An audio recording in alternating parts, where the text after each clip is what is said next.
This is our progress in the half marathon. So twice pa lang natin siyang tinakbo, yung alay lakad, and then 2 weeks ago. And ito naman, yung tatlong personal best natin for the 5K. So yung number 1 personal best natin dyan, and yung 7 days before the Philippine competition. Ang body weight natin dyan is 74 kilograms. But currently, I am 78 kilograms. Step 1. Kailangan natin magkaroon ng vision na andun na tayo sa mismong goal natin. Kailangan natin siyang ma-visualize. Step 2. We ask ourselves, paano tayo makakarating sa goal natin na yon? How bad do we want it?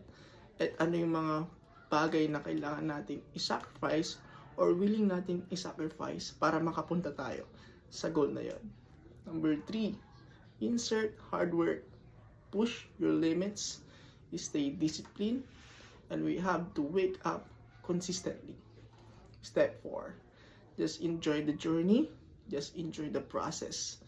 Either good runs and bad runs are appreciated. Progress pa rin yan.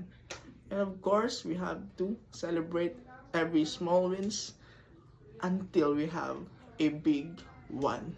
Let's go for the shoes.